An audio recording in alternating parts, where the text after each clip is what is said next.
Yeah, film up. Welcome everyone to the Film Vault. That is Anderson. I'm Brian Bishop, host for today. Very exciting, very timely. Top five patriotic characters will be brought to you by us. Also, we've seen A Quiet Place, day one. That'll be talked about as well as a couple other movies. Anderson, how are you? You're gallivanting, dude. You're a I gallivanter. know. I know. I'm all over the world. I'm in a undisclosed location in deepest, darkest Orange County. hmm There is no such thing as a deep or dark thing in Orange County. I've never That's seen a true. black man It's in very Orange white County. and is very shallow. Everything there is just molded, plastic, new, right? Yeah, more or less. Mickey Mouse is the closest thing to a black man I think they have in Orange County. That is true. This is Yeah, hack yeah. material. They Hack just material. opened Tiana's ride where they repurposed the Splash Mountain. So that's the closest they get. Right. Are you going to a Disneyland? No, you're not. You're not I doing am that. Right? not. Although the neighbors next door went yesterday for the first time with their kids. They're from Atlanta, and it was a mind blowing experience. This is information I'll never, ever, ever use in any You asked, method. you opened Pandora's I box, bro. never asked anything about your neighbors who you don't even know coming from True, Atlanta. I don't. Do you think anyone listening found that part good? It's just even mildly into, and maybe somebody from Atlanta is like, "Oh, I'm from Atlanta, and I went to Disneyland for the first time recently. Oh, I kind of can relate to that." That is a very thin slice of our listenership. Hey, I got a hard out because Brian, yeah, that he is, started very late. He's sending texts going, I have dog throw up, wife, child, things happening, tough. Oh my God, it's chaos down here. All right, so we're a half hour There late. are three children, all between the ages of 2 and 7, all yelling. My dog threw up on the couch while the plumber was here, and my wife was taking a new business call in the bedroom that I am in. She was in this space, so a lot was You happening. imagine she's in the space. What was that last thing? In which I imagine she's in the space. What'd you say? No, she was in. A lot was happening at Oh, once. she was in the place you're in right Yeah, now. and she was This is the using this. designated. This is the Yes, only quiet room in the house. because Quiet. Christy wears the pants. Hey, so you brought your two attic kids with you? No, cousins from Arizona. They are two Oh, and five. I thought you had attic Two, kids. 2 and 4. Two and People five? keep up in the Oh. attic that you never show No, them. Attica's not here. I don't believe he is. Attic kids, attic children, children in the attic or the basement, children that you have that you never show the public because you're ashamed of them because they look like you. That's You what I should was suggesting, Brett. You should keep Atticus in the attic. He'd be your attic Oh, kid. Christ, not Atticus. No. All right, let's just move on. I'm with the attic kid I got to pick up Atticus from the attic. from summer school in 2 hours. So let's go. Let's rock. And I was telling the wife this. I'm like, hey, I'm going to be out in the garage for 2.5 hours. And she's like, does it have to take so long? And I said, well, people pay money or, we got advertisement and, I make a few bucks doing this. So don't give me any heat, please. And she goes, do you think you'd make any less if you if you two yapped a little less? And I'm like, first of all, there's three people that yap. And yeah, I think we would. I think we would make a margin. And I said, why don't you come out and defend your position on the program? She did not seem enthused. Got Christy's her. made the same observation recently, which is your shows are long these days. Who said that? Christy, Yeah. Hmm. Well, we have a lot to say. We have a lot to talk about. a lot to talk about. Let's I will have less to talk about this week because of the gallivanting, but I did not see, and I'm ashamed to say, the film you assigned me this week. I'm there for you, or whatever the fuck it is. you can count on me. You can Brian. count on That's me. what it's called. I will Okay. see that, but I am a week behind on my But site. you saw a quiet place. And then I did, and I saw Beavers. Oh, we're talking Beavers! about hundreds of beavers. And then we will also be talking about In the Mouth of Madness, right? Indeed. It's Yep, saw that. Yep. Tony Morfitt. And let's talk a little bit about the list before we get into Fanflickssons. I like the list. I like the timing of the list. It's a little bit of a stunt list because of 4th of July and whatnot. The nation's birthday is coming up in a couple days. I had a really hard time how to approach it. So many different ways on how There to is. approach. You can be this list. cynically patriotic, where you're not much of a patriot at all, but you pretend to be. You can be American or not American. Do you limit it to American patriots? Yeah, because of the nature of why we're doing this. We're doing it for Sure. America's birthday, not for Nazi Germany's birthday or anything that you might like to celebrate there, you unpatriotic fucking bastard. Did you Well, say what- Nazi Germany's birthday? Yeah. I'm sure people Funny like, you mentioned that because they never really had a birthday though. They never got born, did they? I mean, they did a lot of havoc trying to like actually be, but I guess they occupied for a few years. They were in charge, right? Obviously, but they never really. That's a Google search I won't be taking. Yeah, I don't want to take that one either. All right, never mind. Get off this. But no, hey, I don't even know how old America's turning. I was trying to do some math in the car and then I got bored. But it's like 70. Oh my God, it's like 248? 248. There you go. It's 250 could be a away big from the deal. 250. You know what the 250 is called? The sesquicentennial. Look at him. Look at him. Look at his face. Guys. Hey, I'm so happy. Decided to keep it all American. Also, I'm like, do I pick my favorite Patriots? Like what it means to be patriotic to me? But that might, get into political boundaries, issues that I don't want to deal with. I don't want to be fielding emails. And I'm like, you know what? There's a lot of symbolism out there, and just like patriotic. Don't wipe your nose and then on your arm. I got no napkin. I got no. Always no have a handkerchief. You're a handkerchief type of guy. You should have some kind of. I am, but I'm at the beach. Not a lot of hankies here. And then you reminded me of what movie we just saw recently, and that was Snack Shack. He had a hanky. Remember, he bought it from his dad. That's right. You have a snot rag from your dad. You have your dad's snot rag. So I decided to just go with the symbolic, like what is. There might be one fun one in there, but for the most part, it's just like the hardcore symbolic American patriot, right? But I also stumbled across something that had never occurred to me. I kind of uncovered something, Brian, and I'm gonna have an ancillary list as well.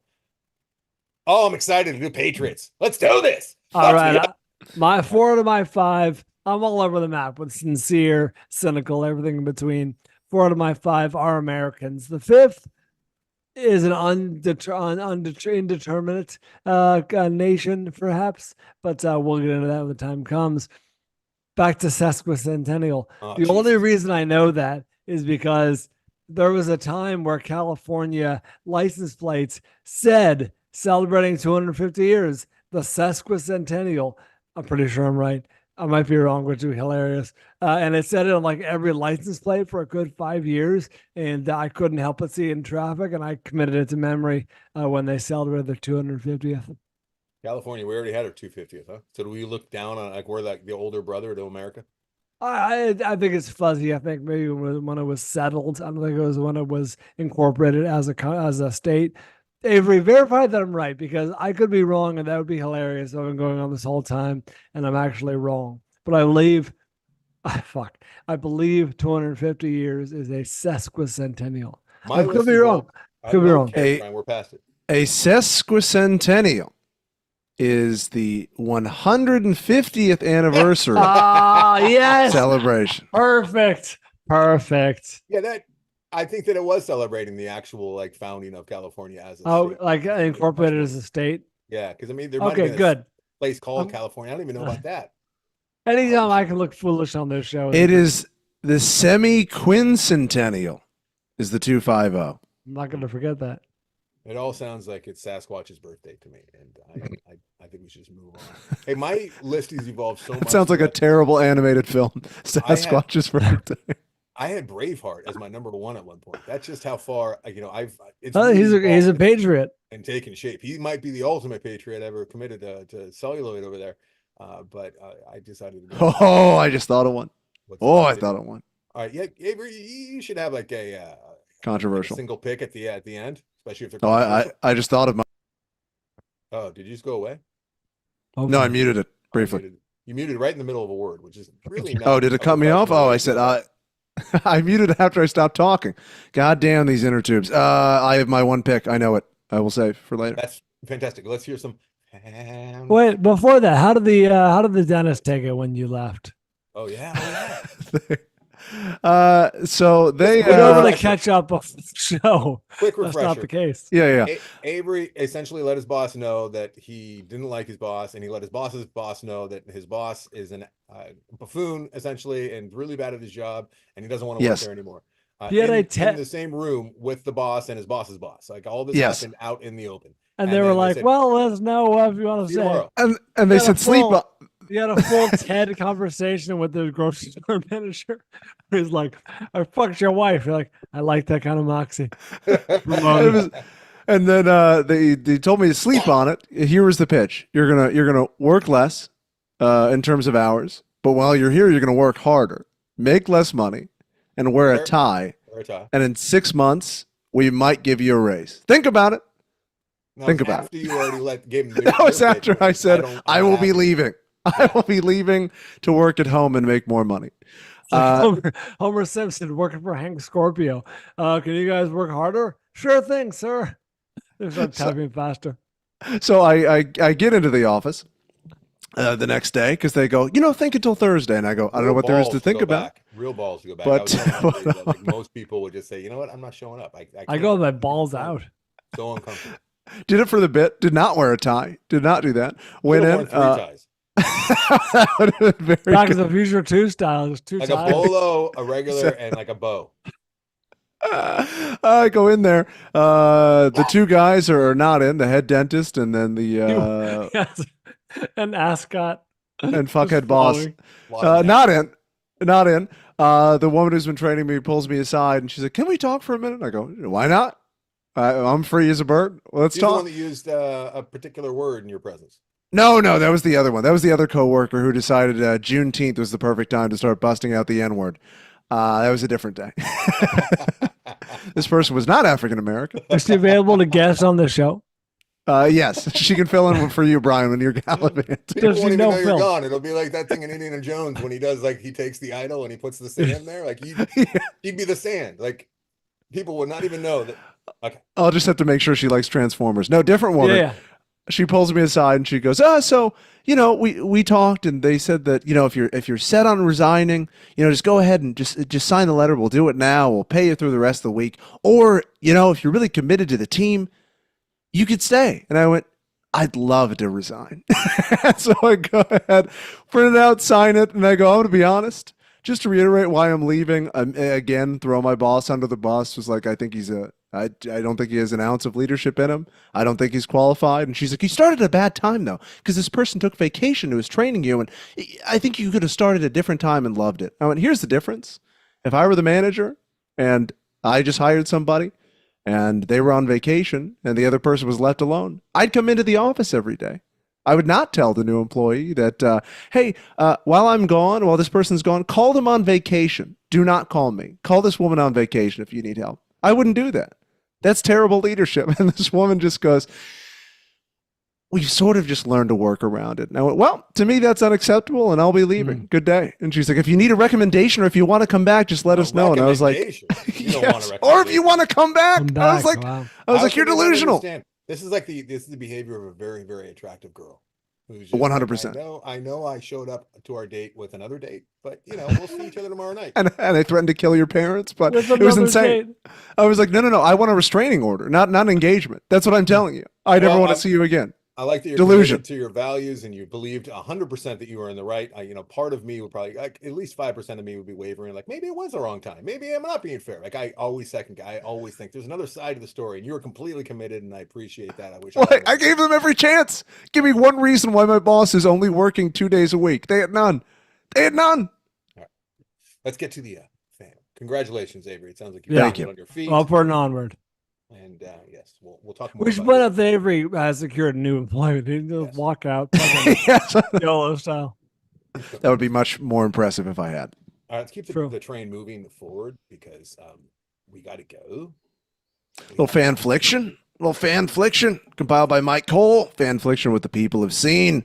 Ooh, starting off hot, our very own Florence Brummer on Facebook. A Quiet Oh, Place. Can you Day imagine One. the soup she brought into that theater? Had to be quiet soup. This movie stunk. I am so Stunk. done with this franchise. There was an opportunity for a fun summer blockbuster where we get to see people deal with these aliens coming into New York. Instead, it immediately turns into the first movie where everyone instantly knows the rules of the aliens and you have to be quiet except when it furthers the plot. Lawrence, People can shush. I disagree because there was a woman who didn't quite get it, and it was maybe the biggest laugh I've had all summer so far, and that was her out in the open saying, and it was great. It was Yeah, she was eviscerated quite quickly. Holly was my favorite part of it. People can shush people all day long, talk about their lives, scream in frustration, splash through water. No aliens. Is But this it's Florence like fooling us again with like a fake review? I don't know. This isn't her type of horror. Florence has a very particular, I think, That's so true. sense, and this is not it. But a shirt tears and aliens come running. Also, it was a lost opportunity that they didn't make the aliens look different. Aliens look exactly like the ones from Stranger Things and The Last of Us. I was robbed by this movie. Wait, didn't this come out before? Yeah, I Stranger feel Things? like this franchise predates that. I don't know. I will do some Googling after the fanfliction. Mark Woods on Facebook also saw A Quiet Place Day 1. This was a good flick, not as good as the first two, but still solid. I always appreciate a runtime less than 2 hours. Yes, hour 45 was crispy. This did create major plot holes for the first two, mainly around immediately knowing the aliens can't swim. It was also convenient at times to not be quiet. Finally, screw the cat. Just move on and stop risking your life for the stupid cat. Overall, I give it a B. Couldn't agree more with Mark on that one. I like the Fuck cat. that cat. I was thinking about how challenging that must have been to work with that cat throughout. That was a very well trained cat, I would imagine. Oh, for a yeah. couple, but with the certain markings on it, that would be difficult. How do you well. even train a cat? That's That- insane to me. That cat was pretty sweet, and I'll give it a pass with the not knowing that they can swim thing. Is like communication was not tantamount. I mean, it was not key. They have a lot of communication breakdowns with the new world, so perhaps not That's every fair. pocket knew about the swimming thing. That's true. That's fair. Kurt Michael on Facebook, Horizon and American Saga Chapter 1. Thank you for doing that for us. I almost did, and I pulled the ripcord for these reasons. Terrible dialogue. Characters that don't feel like real people. Meandering plot that is only trying to get us to part 2. Not my favorite 3 hours in a theater. I'll give part 2 a shot because it has a chance to be much better. Yeah, that was sort of my feelings, Kurt, why I did not take the leap. Curtis Yeah. Hilms on X. Oh, Brian will like this. Hundreds of Beavers. A really fun time. Thank A throwback that had me chuckling nearly the whole way. Smartly uses its limited resources to play into its charm. A great example that cartoon and animated aren't always synonymous. Ooh, Well look at- put. look at Curtis. Bradley Toll on Instagram. The Sweet East. Not sure if this has been mentioned on the show yet, but I think No, I don't Anderson think so. might enjoy I'm sorry, which one is it? The Sweet East. That's where Anderson just was in Tokyo. The Sweet East. I spent the whole time thinking Talia Ryder must be Winona Ryder's daughter, only to learn that they are not even related. Wild. Very valuable contribution. Thank you. That feels like a Brian sticking point. It It feels like really something does. Brian would distract himself with. Can you believe she wasn't her daughter? But what'd you think of the film, Brian? Fun, fast-paced Alice in Wonderland coming-of-age journey through modern America. Simon Rex is great as an Edgar Allan Poe-loving neo-Nazi. Weird, gritty camera work made this feel very original, too. Anderson was sold with neo-Nazi. Perilous Patches on Reddit. I was what? I don't like this new angle. You seem like you were texting, so I had to get you back involved. I heard. Perilous I heard. Patches on Reddit. Kinds of Pretty much. kindness. Kinds of kindness. I thought we Classic gave fair warning last week. Well, classic Yorgos weirdness. I don't know what I got out of it, but it's a fun head scratcher nonetheless. Clements was toned down a notch and still great. Stone was reliable as usual, and Defoe is always excellent. Some of the scenes will never be forgotten, like diving into an empty pool, a jackass stunt gone horrifically wrong. Can I would say it went horrifically right. too that I saw this with my buddy Paul, and we were texting on the way home about the best parts of the movies and kinds of kindness, and Paul pointed out that the roundabout, I'll just leave it at that involved a body. It was great. Was really, really well executed using great CGI, as well as the pool shot with the oneer where she does the thing and then we go over like that. Really, really good photography and well executed. I mean, he's a master filmmaker. I just don't think that this one was fully cooked. It was the most likable, unlikable film I've ever seen. Yeah. Fair. Cody Horton. Cody Horton on Facebook. It's Pat, the movie. Why? Wow. Picture a young Andy Cowan going to the theater after hearing his favorite band, Ween, is in a major motion picture. I wasn't a fan yet. I knew of them, but I was not a giant fan yet. Now imagine his disappointment after watching this. Yeah, it's The tough. good news, Uncredited rewrite by Quentin Tarantino. good news is Ween is the best part. The bad news is there were 70 more minutes of the film they weren't in. Yes. I played with Ween. Ew, what? It was strange. They had a little blip there where Ween was almost like breaking through.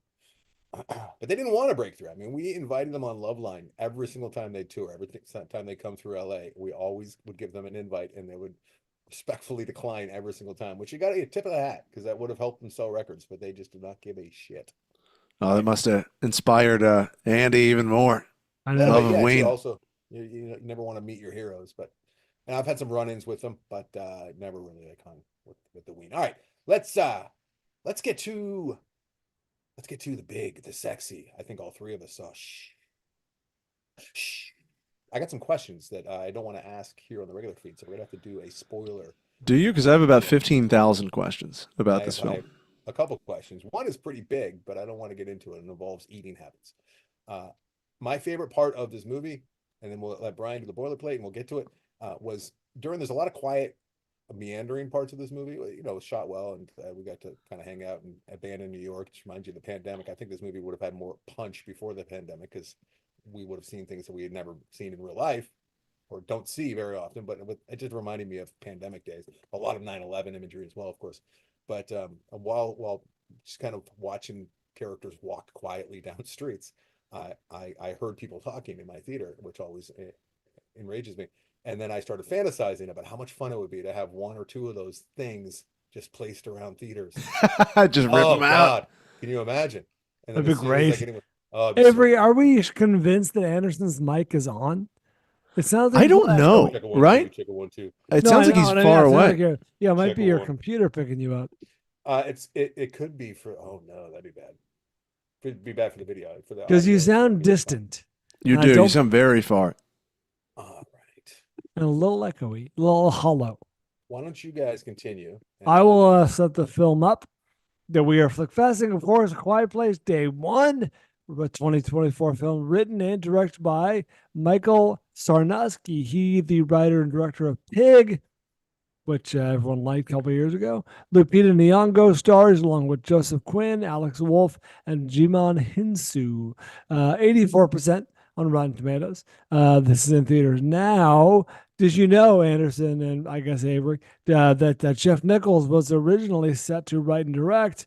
This would have been listen, I like Jeff Nichols. He's a great writer and director. I think he's the wrong choice for this. I think it ended up in the right hands or in better hands for I this. don't know if I totally agree with that. Oh yeah, this is very different. This is Yeah, very so this is for There he is. for the video feed, yeah, but for the audio, don't worry. Sorry for everyone listening. Like you normally listen on your old device over there.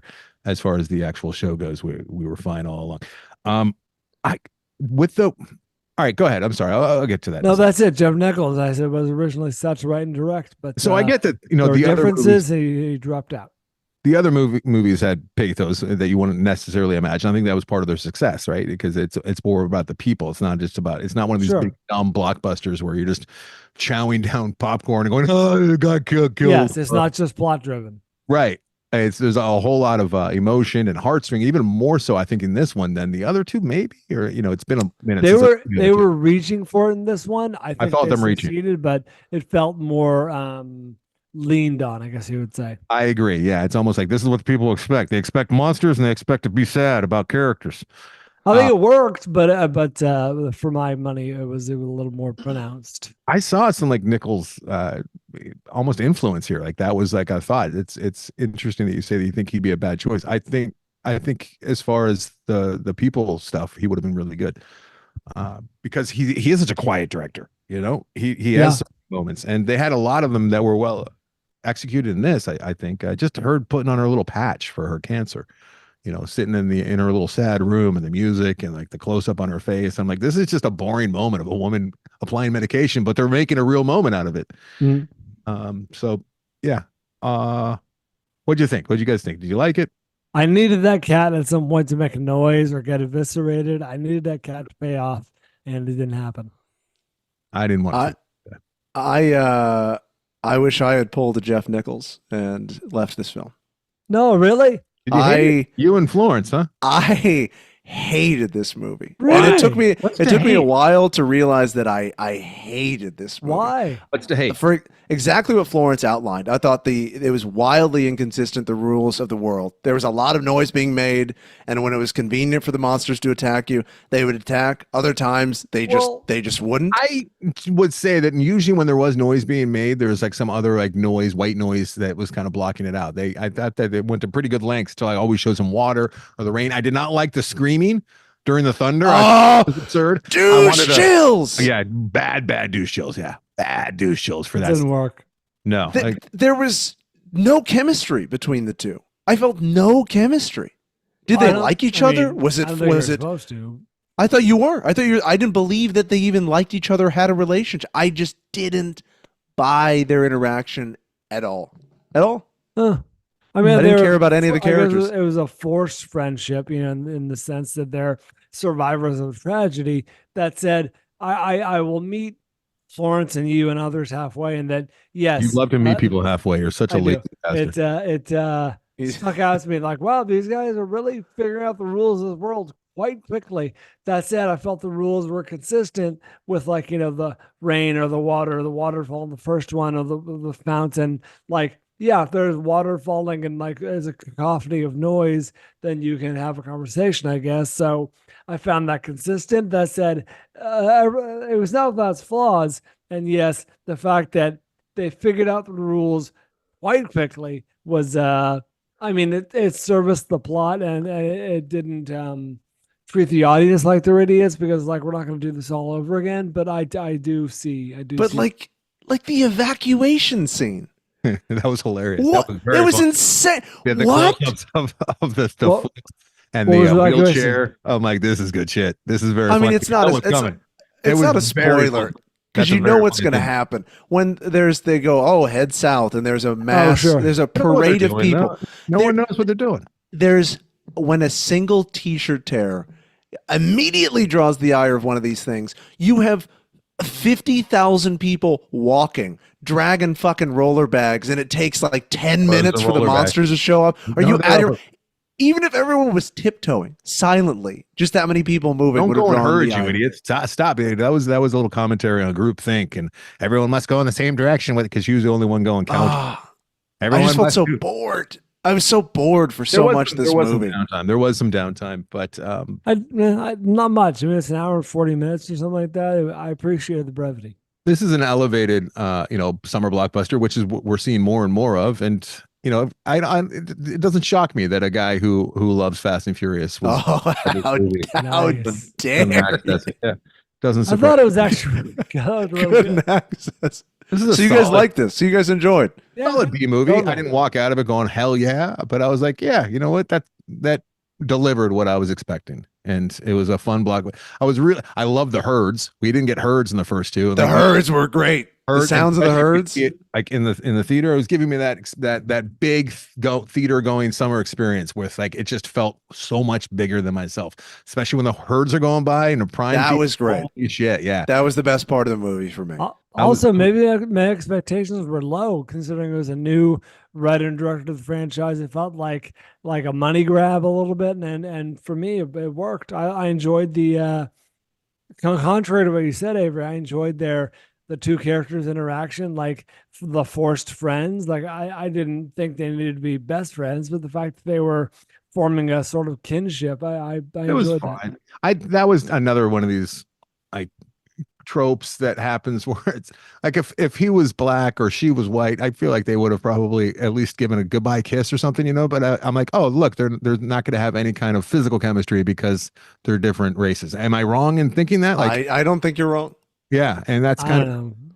Never occurred to me. I think they left it weirdly ambiguous she was as to Emma their Stone, relationship. if she was Emma Stone and they went through all of that together and then she sacked. Well, I gotta be competent.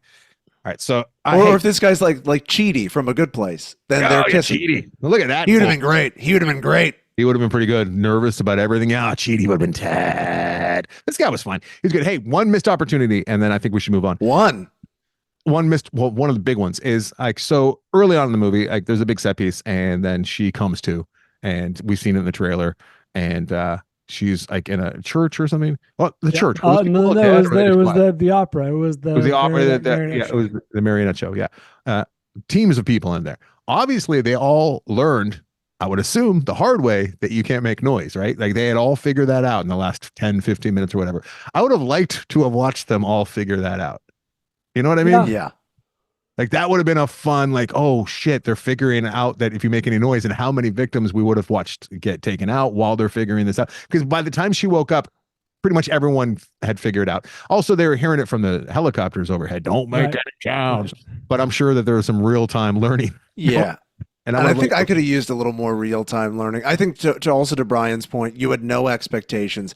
I started out with none, but then about a day or two before going into it, I was hearing buzz that the general buzz on the street was not only is this great, this is probably the best one of the franchise. I don't know who's saying that, but So Yeah. that's what Twitter was talking about. So I went into this thinking, all right, apparently this is going to be great. I want horror movies to be great. Let's see if it's great. And immediately I went, this is nowhere close to one. all right. Well, the one is great because it was all new and fresh. But I kept thinking about one too. Like one is so much longer after what we just saw. Everyone knows you can't make fucking sound. And one opens with the fucking dumb kid with the space shuttle with the batteries. And like, it's not like he even turned it off right away. Like he has this thing lighting up and making all sorts of noise and he's doing, and he's like a 3-year-old boy, if I recall. What the fuck is that? Like that kid deserves to be taken out, right? Like that's evolution. That's the new evolution happening, right? Like that kid can't survive. I mean, ultimately, this movie's biggest failing is that there was no whiteboard. No, I but kept looking at the whiteboard. I was thinking about the whiteboard too when that guy he had the headphones on and he was like writing down. He had the map, he had the globe, and he was writing down all the places where like these things landed, and he has all this information, right? And I'm like, well, 4 years from now, Krasinski is going to be down in the basement, and he'll just have "keep quiet" written on a whiteboard. That's the only information he'll have. Krasinski's starting a little farther back. What else do you need to know? That's the most important information. It was fine. It was fine. It could have maybe used one more big action set piece. I thought it was actually really maybe good. another herd. It's I think Brian liked this the most. A solid 3.5, borderline 4-star movie for today. I mean, our standards are higher, I think, for what horror films and what blockbusters used to be, obviously, right? Like 5 years ago, 10 years ago, or this is the first one. Holy shit. It's blowing everyone's mind. We should also point out that we're here in July, and there have been too many bad summer movies. You know, most of them was delivered to some degree. There's a little bit of shades of I Am Legend to this too. I felt a little bit of that. I don't know. I would have liked this if it were a little bit better. Now, I wanted to like it. Do they eat the people? I don't know. Never been said what they do. Although it would make sense because what do they eat? They're so mad. They're so angry. Like they land here. They just pop out of their little rocks. They're just like, let's fuck. Get up. Let's go. Like, why? Why are they so like, it's so loud here. Kill them all. Why'd you come here? What are you here That's for? what it is. They're like angry librarians. They're super pissed off. Like they're making, like if they're not eating people, they're just mad that they're making noise. This also bothers. Okay, here's quibbling. Okay, they're so sensitive to sound. They hear a shirt tear. And then when they're thundering around, how the fuck can they hear anything else happening? If they're all running in a stampede, how can you hear me stepping on a Coke can when they're smashing cars? Okay, well, I mean, you're getting into the biology of it, and I like to think that they run to where they find the source of where they think the source is, and then they fan out. Okay, they would be, you know what? They would be running into things though, because I know they use their sonar, but still, that's not gonna like they'd be running into cars, running into walls now and again. A bit short-sighted for the animals that can't do water to land on a planet that's 70% water. No, they didn't like steer the ship. But from what I understand, like they're on meteorites that just happen to like be on course for the. Oh, I see. And they just landed here. Like they're like, what are they eating on those meteors though? All right, that's what I'm saying. More on that because I do want to talk about that because there's one particular scene that involves the cat and real heavy 9/11 imagery. Sure. It was strange. I want to talk to you guys at least for 5 minutes about that. So let's move it along. For the spoiler, I should say. So let's move it along. Do we need a break time? Break time? Quick break. Confuse Brian as to why we take breaks. Unclear. We'll come back and talk hundreds of beavers. Beavers for me. Let's go. Welcome back. Let's talk beavers. Beavers, hundreds of them. Hundreds of Beavers is the name of the film. Hundreds of Beavers, directed by a 2024 film directed by Mike Cheslick, written by Cheslick and Rayland Brixton Cole Tews, starring Rayland Brixton Cole Tews. I think he's by far the I don't know where to start with this. 96% of Rotten Tomatoes. You can rent this. Anderson, what is the story here? You were alluding to it in previous episodes, where like they released it on the demand instead of in theaters, I don't know. alongside. You're creating things out of thin Oh, air. I thought you were describing this very unique No, process. I know very little about this movie other than it was, it caught a bit of an audience, an unexpected audience. It's very unique, and I kept hearing about it, so I took a dive. No one told me I had to watch. Oh, actually, that's not true. I had a couple friends say they loved it for its new flavor, and they had never seen anything quite like it, and so I took a dive a couple weeks ago. How do we possibly explain this movie? I think it's kind of easy to explain. Oh, please, by all means. All right, so filmmaker decided to do some experimenting with the medium. As I say, he's experimenting with the medium, and took some elements from Acme, right, from the old Looney Tunes cartoons. Sure. Probably well aware of. I mean, Acme's listed. It's part of the name of his cider, isn't it? It's like Acme Cider Company. Applejack. And modern day technology, that what you can do now with green screen and CGI and mapping and the whole bit, and he really ran with that idea and got a bunch of like mascot costumes and put people in them to be Hundreds. and bunnies and all sorts of things, and he made a series of vignettes and strung them together and called it a feature film. I really appreciated a lot of the things that I saw in this movie. I was very confused how they did most of the things that I saw in this movie. That said, I got fatigue from this movie, and I'm not by any means like pulling out. Like I saw that I was being accused of this, and I think you were accusing me of this straight up, Brian. That like, because I don't like talking about smaller movies, sure, yeah. tearing them down.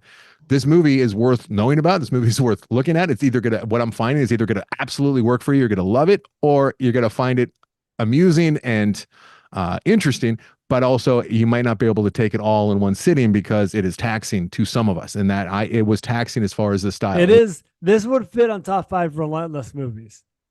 It is fairly relentless, and there's a lot of jokes, and the performances were good, and it's just one of those things you got to see it to. Avery, did you dive in and see this? I was instructed to do two things. I was instructed to see this film And go back to quit. Yeah, and to wear a tie, and to enhance my experience by imbibing some marijuana. Right. I carried out the assignment, and I fucking loved this movie. All right, there you go. I loved it. This is the best thing Brian has done for my life, I think. The two of the three of us. So enjoyable. And by the way, Avery, Brian undersold this. Wait, somehow. real quick. 2 of the 3 of us were on heavy medication or on medication while watching this and enjoyed it. And the 100% sober guy. Are you alluding to my chemo? Yeah, your chemo medication. And sorry, we're living life, Anderson. Maybe I'll go back and watch it while drunk or eat some. I wanted some cider to drink while I was watching this. This would be a great watch along. And now that I've already watched it, because I have that hard rule where I can't. Okay, so I'm going to let the people that like it talk. I'm going to shut up. I'll simply say that no, Avery and I approach life and this movie very differently, and we both seem to have enjoyed it very much. Perhaps Avery more than me, which is hard to believe. That said, the one thing that I hammer on a lot when we talk about movies is how tricky tone can be, especially with certain approaches, right? And this approach is one of the trickiest. Well, no, it's not tricky in the sense that you can get this tone, but to maintain this tone throughout, which it does, is almost impossible. It's so consistently funny. Yes. And it's needlessly jam-packed with jokes. There's so much for you to pick up on. It's so nutrient dense in that way, where it's just so clever at almost every turn. And how'd you even think to do that? And it's just needless. It could have, speaking of every turn, there are so many ways and so many opportunities that this movie could have gone off the rails, like could have reached too far in any one direction. And it does reach at a certain point. I'll simply say the 2 words, beaver trial. And it's great. It's great. When he's trying to fish and he gives the snowman the pole and it immediately falls down, and it's a smash cut to he makes a buffer looking snowman and the stick just falls down again. it's so dumb. And, So and dumb. when and So when dumb. dumb is done right, like the entire story told about like the two bunnies like getting married and then having kids and breaking apart, this is shown through their footsteps. Should we bother setting up the plot? Like we start off the guys at Applejack. Applejack is like fermented apple cider, right? And it's an old timey. He's a prospector in the old days, and it's very snowy where he is Colorado. I'm thinking maybe. Well, I think we learn at the end it's like Chicago and Michigan. Okay. They at the matter. very end are like, let's Yeah. tell you where this is. It's for neither no here nor reason. there, but whatever. He's beset by snow on all sides, and at one point, these beavers team up to destroy his giant casks of Applejack, and he's upset, and so he decides to become a beaver trapper and skin these beavers and sell their skin. Kill them all. Sorry. I have so much FOMO right now that you guys enjoyed this so much. I wanted, and I okay, not this month because we're already doing Idiocracy, but Brian, Avery, maybe you want to come back on and imbibe again. I might. For the Patreon watch along. We got to do this in August, okay? We should run a poll because you do have to rent this. This is not streamable. Well, let's see what's going on in August. Right now, it's on Hoopla, which everyone maybe this will get people to get off their ass, and we do have a select few that That's are true. on $10 tiers, so it's not a ton of people that are on there, but maybe this will get people. You can get a also. Hoopla. I forgot Hoopla. I kept thinking you said Canopy, so what I did instead is it is available through one of those Amazon add-on channels, and it's some weird add-on channel I don't think you'll ever use again. So what I did is I just did the free trial of some strange one of those add-ons and then cancel it immediately. We have enough so I think runway. I think there's enough that runway workaround. that we do it in August. Sure. People who are hearing this who are interested now, but maybe don't want to say, or maybe they've already seen it and they want to watch it again. I think this is something that I will have some drinks. I will make sure that I schedule it so I can imbibe a little bit, and maybe I'll enjoy it a little bit more because I hate to say it, but I found my mind drifting quite a bit. No.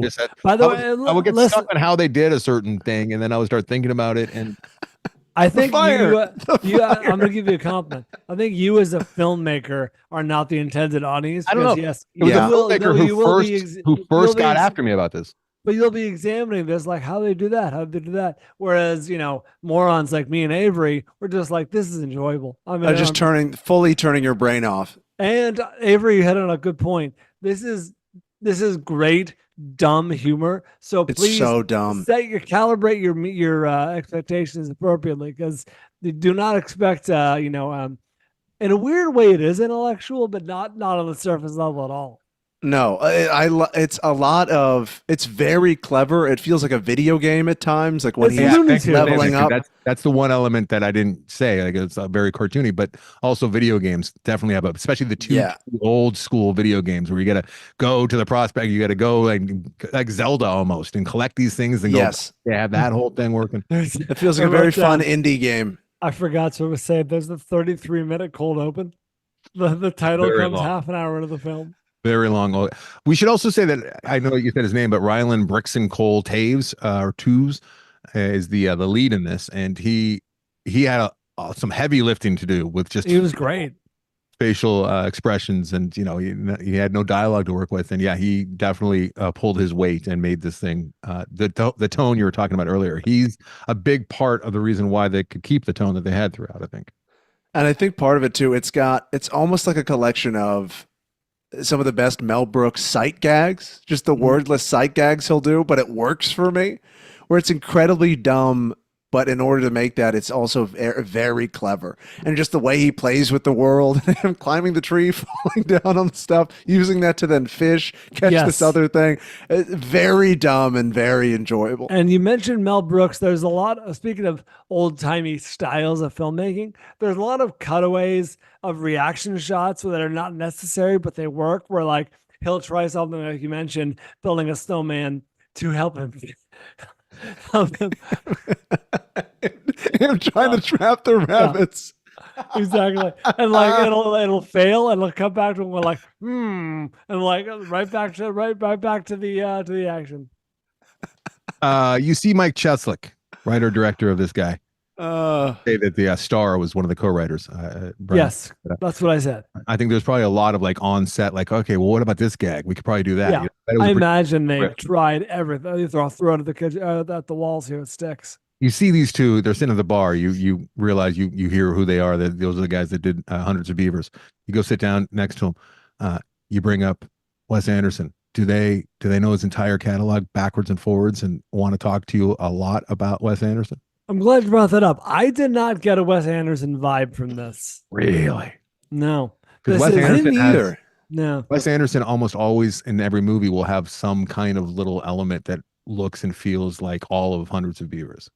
See, here's what I associate with Wes Anderson: big cast, too clever by half, very intellectual, very wordy, and bright colors and the sets and all that stuff. And there's none of that in this movie. This movie is elevated by the costume design. I think that adds a Yes. full star, maybe star and a half. But we they should point out that nail the Beavers- production design. The Beavers are full-grown men in like Anderson said, mascot costumes. uniforms. Yeah. Every animal you see, the bunnies, the beavers, Raccoon. the raccoons are. You know what? So I watched the last The 45 minutes fish. of this movie The after fish, the horse, The the tries fish. to ride. the the every weird time frog. they had a running gag throughout that involved a woodpecker, and I imagine Bryan laughing cackling every time. It the was woodpecker- great. But that was so inventive. The way they used that and kept calling that back. That was Ah. great. Maybe I have a few drinks and I love this movie in August. I might- excited. I might have to find like a stuffed animal version of one of these beavers to see if they Wait. have merch. Avery, is this the greatest Frank movie of all time? Yeah, it might be. It might be. This might be like the But wait, Citizen Kane of Frank. It might be, but films. then again, do Franks like this? Like It's if even you in black and white. If you Yeah, it's sat black down and the white, yeah. biggest Transformers, Fast and Furious fan, well, that's us. But you know what I mean? That guy. It does Vin Diesel like this? Does Vin Diesel himself watch this and go, I "Yeah, don't. That's great. I don't know, but I think this might be the ultimate stoner movie. I can't imagine a single college kid who likes to smoke weed not enjoying this movie. It's so enjoyable. I need to find merch. That's what I'll be doing at the break. I'm seeing if they have merch. It's Well, great. It's got some early success. I mean, you guys heard it continued to pop up in Fanflickson, and it's a very tiny off the beaten path movie. So maybe it continues. I mean, I think it's safe to say it's a cult hit. So And I This- think you're this right is, though. It's not for everybody though. I didn't This is- dislike it, guys. It's just what I realized. This is not, they make movies. I'm not a stoner, and maybe It that's should be for you. Hmm? It Yeah, I'm should surprised be you didn't for like this. it should be. I didn't dislike it. It was just it was a lot. It was a lot. I love it. Okay. This might be on my top 5 for the summer. This might be on my Vaulties #1. Jesus. Easy. So much joy. Oh, look, it showed up at the Cinequest. When he's chewing with his teeth, they're always bloody. And they're constantly missing and then not missing and then missing again. He's holding that heart and it's just slowly rotting. He's got the maggots. Ah, All right. enjoyable. Let's move it along to Mouth of Madness. In Oh, I'm Madness. going to get the bends. Bryan, take it away. I don't know if I can. In the Mouth of Madness. In the Mouth of Madness is a 1994 film directed by John Carpenter, assigned to us by Anderson. Tony Morfitt, who I spoke with yesterday about In the Nice. Mouth of Madness. He also assigned us the last John Carpenter movie that we saw. Drawing a blank on the name. Oh no, what was the name of it? It was the church movie, or they're besieged in a church. I'm totally drawing a blank on the freaking name though. Go ahead. Prince of Okay. Darkness. Prince of Darkness. Thank you. Wow, that was off memory too. Sam Neill stars with Julie Carmen, Jorgen Prochnow, and Charlton Heston pops up in this. Excuse me. 60% Rotten Tomatoes. That is really fresh. You can rent this. Anderson, what are your thoughts on In the Mouth of Madness? I think that I finally appreciate John Carpenter the way that I should have appreciated him when I was younger. And Good. it's seeing that John Carpenter has a playbook. He has numbers that he paints by, but there are his own numbers, and he kind of created the paint design, right? Like, it's his own formula that he continues to go back to again Yes. and again. The John Carpenter film is very recognizable, at least to me at this point. Obviously, with the style and the framing and just the aesthetic of the movie is going to tell you it's John Carpenter, but also how it's always he's obsessed with small tiny spaces, groups of people working against a much larger group of people. Sure. Back to Assault on Precinct 13, like it's that same formula. The Thing, I mean, they're almost Prince of Darkness that we just Well, saw. the thing is that in reverse. It's a bunch of people working against one thing.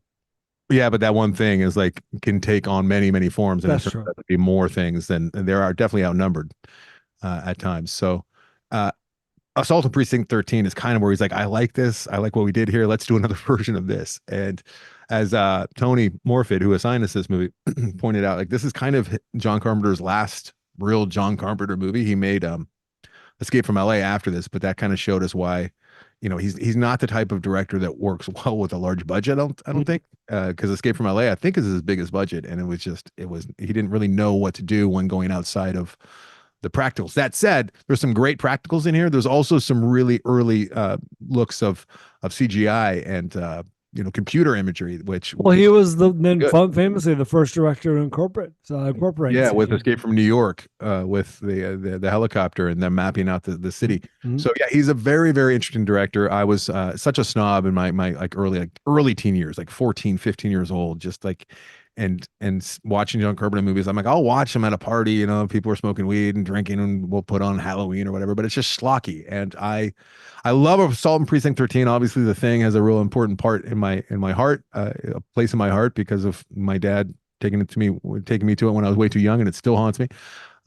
But that said, like I think I fully appreciate John Carpenter while watching In the Mouth of Madness for the second time. I saw it when it first came out. I remember I was Really? at the video store when this thing came out, and I watched it on video, believe. And I remember barely had any impact on me. I'm like, oh, it was kind of like a weak ripoff of H.R. Giger stuff, and it was interesting watching Sam Neill not be surrounded by dinosaurs. But yeah, wasn't a fan.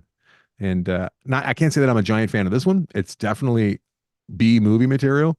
I think they left a lot of things on the table that they could have explored further.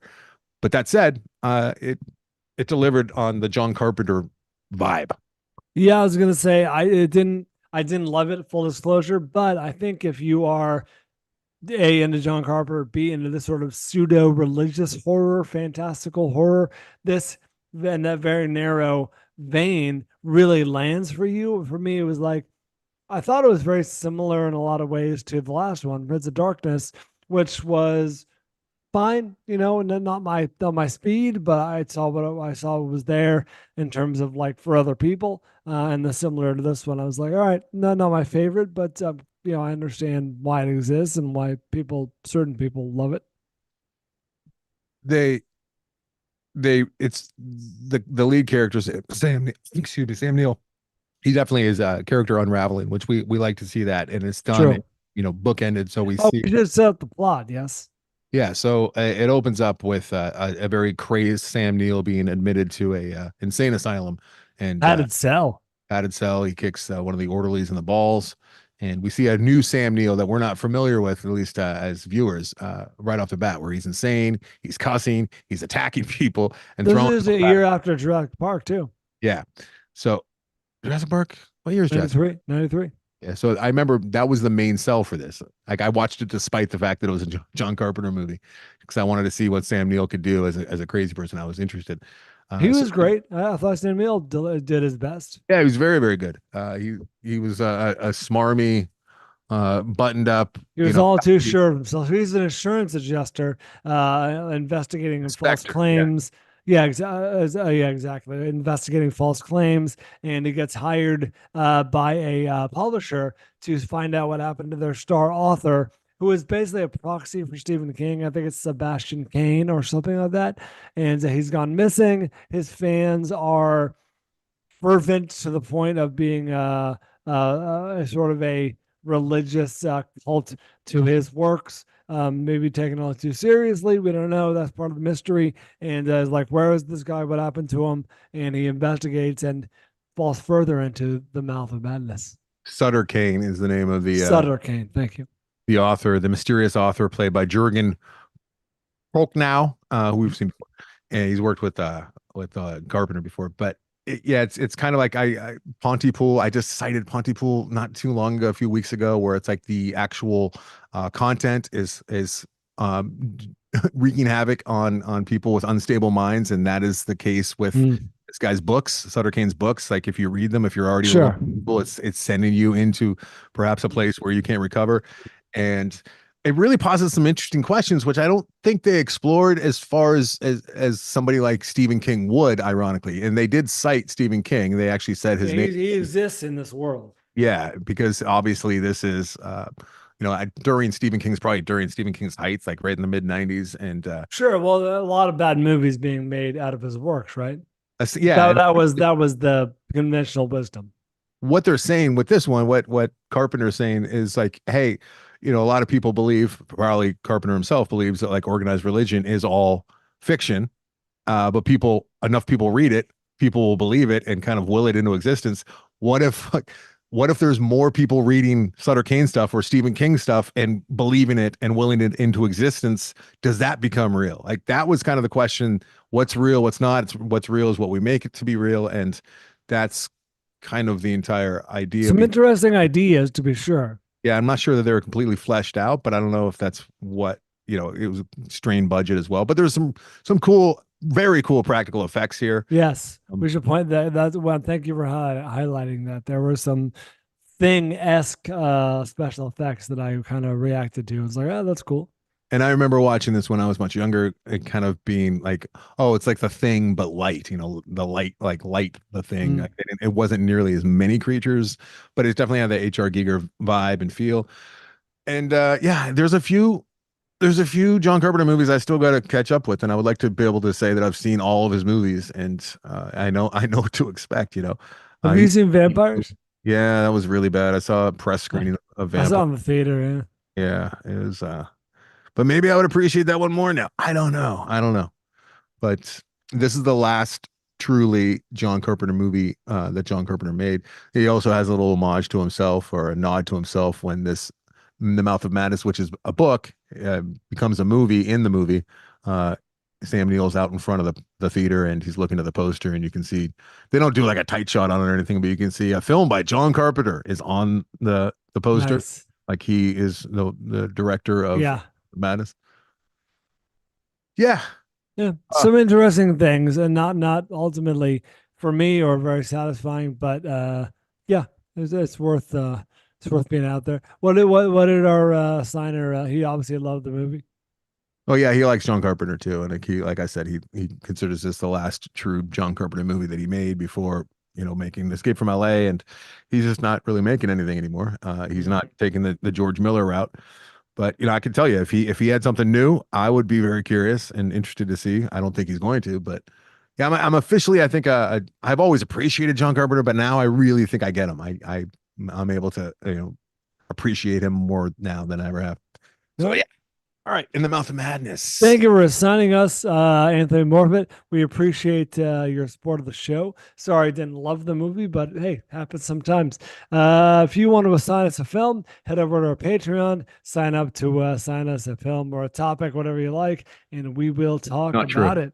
We only have topics available. You can't assign movies. Do that today. Sold out for years. We'll see your movie tomorrow. Why you can't accept that, Brian? Coming up next, we will count down the top 5 patriotic characters after this. Welcome back. Time to count down the top 5 patriotic characters. But first, Avery found something. I did. I found an item. I was silent for the last Flickfession because I have discovered a piece of merch from Hundreds of Beavers that I desperately need in my life. I'm going to drop this in the chat. Is it a full-size beaver? Oh no! Please tell me it's the hat. It is a hat, but it is not the hat. But I need this little trucker hat. There's a Hundreds of Beavers trucker hat with the logo of the dead beaver on it. Oh no! It says sold out. That can't be. I know, and it's been sold out because it's a limited first edition. $45. $45 per hat seems like some gouging going on there. It's a limited edition run. And I have written into the website. I need the hat though that the trapper wears. Very popular begging for podcast. We've been plugging your show. Two of the three of us like it a lot. I may or may not Good have movie. included that at the end, but They it may send have been us over the two top. hats. Hey, speaking I of may- which, I may have Speaking said of my fun. life is meaningless without this hat in my life. if you didn't hear the little promo, that means we didn't put it in because we're bad at business at the top of the show. But yeah, August 4th is the live show at the world famous Chinese theaters. We're going to be doing a. Avery, you're so distracting. Why are you doing that? I don't have time to read what you emailed hundreds of viewers right now. I'm gonna read It's it. for Brian to read.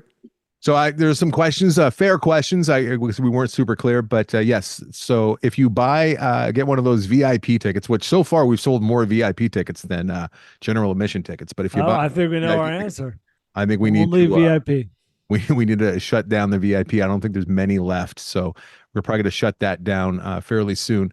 But if you get a ticket to the VIP, yes, that we would not be. God, that'd be so cheap and chintzy of us. Is chintzy bad? I think I can't say chintzy. I think that's unpopular. these It's days, pronounced but- Chinese. Yeah, I'm Okay, I okay won't say with it.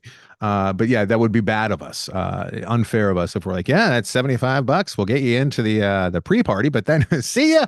You're not going to see the actual show. So $75 is all inclusive. You get into the actual show as well. So, but good questions. If you, I think most of you are figuring it out. If you want to buy a couple tickets, you just can change the amount there. We're going real grassroots. We're not involving other parties because we're not envisioning like hundreds and hundreds or thousands of people. So we're just taking care of it on our end to not include any third parties to make things. I'm a control freak, so I want to have that guest list on hand and have full control of it. Also, we're going to be having some merch sold at the event, and also we're going to be I'm doing reading sales. Avery's email.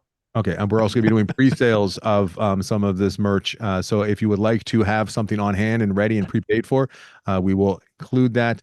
We will hand you your pint glass with our new Film Vault Yeah. or your shirt, whatever shirt you decide size you would like. And, we always do the high quality shirts. I have a date with my merch guy later this week. So we're going to be getting pint glasses and the shirts. We're not going to be making these available for shipping anytime real soon. It's just We'll be reselling Beavers hats too. but we're going to make our new branded Film Vault merch available probably through the mail eventually, just not immediately. So the only way to get that right now, sorry, is to be at the show. Hate to do that because I know most of you who are hearing this will not be at the show. But the new logo is pretty tight. I think it's going to be universally loved. It's and very good. Yeah. So Not bad. There's a That- 5-pack of pins available on the Hundreds of Beavers website, simply called Beaver Law. And it is. So like everything I do with business, it seems with the podcast, which is we're simultaneously plugging another thing while trying to plug our most important thing we've had in years. That's true. Fair. The show will be glorious. Attend. Hope to see you all there. Oh, fucked. Yes. Oh, the Scar King. That is Those of good. you watching the video, I'm drinking out of a Scar King commemorative Godzilla Kong cup that we got from AMC. Very excited to have Scar King in my cupboard, and I have glass cupboard too. So I always make sure that he's staring out into the kitchen. My wife does not like Scar King, part of our kitchen motif, but he is Scar King. Can He that is be good. streamed yet? Yeah. Yes, 4th of Right. July, right? On HBO, I think it's now. It's coming to HBO. Oh, really? Oh, Oh, we'll have that on okay. 4th of July for sure. I tell you, Atticus loved it so much when we went to see Kongzilla or Zilla Kong.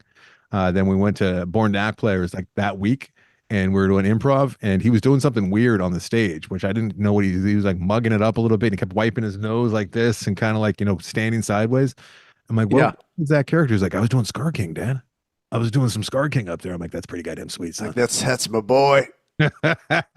Scar, wait till he's old enough to see Proximus, which might be now. Can't wait to show him Proximus. Oh, monkey season. I need more monkey season. Monkey season is, I think it's behind us, but all right, here we go. All right. Top 5 patriotic characters. Anderson, what was your? It sounds like the criteria was all over the place. It was. It took me a while to land on what I wanted what I thought the criteria should be, and then I'm like, you know what? We're doing this because it's 4th of July. I mean, when else does the entire nation come together and just celebrate the old red, white, and blue, whatever your feelings are? We're all Americans.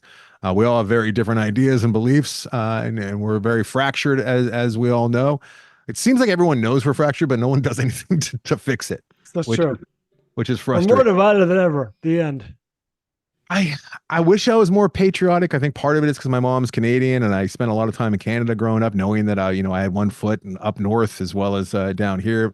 My dad was in the Air Force, so I should have had some more of that instilled in me as a child. I'm no fool. I understand how lucky I was to be born in this part of the world, and I do love the United States, and I love my idea of what the United States is and has been trying to be since its inception, 1776.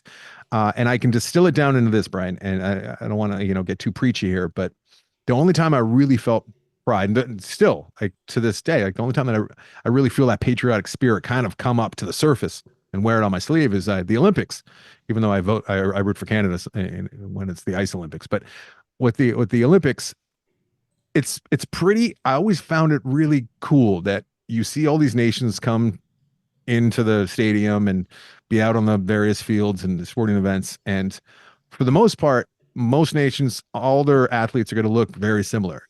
And then you see the United States, and we're just this fucking medley of different people from all over the world who look completely different. Like you'll have all different nations represented, essentially all wearing the same uniform. And then you see the gold medal count and we fucking crush it. And I love that symbolism. And I love what that says about people working together from all different backgrounds and different places, but they're all Americans because they've come here one way or another. And we work together. And not only that, we dominate in the sporting world. And I fucking love that. And I was telling that to Atticus just the other day, because he's got a lot of questions about race. And, we live in a very diverse part of LA. And, I would like to hear those. Since he was a kid, he's always asked, about people looking different, and he notices that. And and I was talking to him, I told him that little thing about the Olympics and how, the United States is going to be have more diversity in their Olympic athletes than you're going to see pretty much every other nation. And we also are very, very good because we have so many different types of people to pull from. And what happens when he asks, how did black people get here? You really like that? No, he knows about that. Oh. Critical race theory, buddy. They'd spend most every day in class telling him he's bad for being white. That's right. I forgot the narrative. Yeah. And it's just so baked into this point. Yeah. No, he knows about, Martin Luther King Day. Like they have, I think you guys might have heard me talking about, I was on a beach with Derek and my dogs and Atticus, and I was talking to some lady who just happened to be down there with her dog. Please tell me your dogs are like your friends. And it was on Juneteenth. What? I was there with the dogs. No, the dogs were actual dogs, not my friends. And it was on Juneteenth, and she was a local down there, and she was talking about how she loves the beach. She brings her dog down there. It's usually empty, she's telling me, but today it's not because of this absolutely absurd, ridiculous holiday. And it'll probably bother me forever. Does she work at a dentistry? I wanted to say, I should have just said, like, why is it ridiculous? But I didn't. I didn't want to engage. I was already leaving. I was already late to leave, and Atticus was ahead of me a little bit. I'm like, okay, that's where the conversation should end. I'm just, all right, good to meet you. Bye.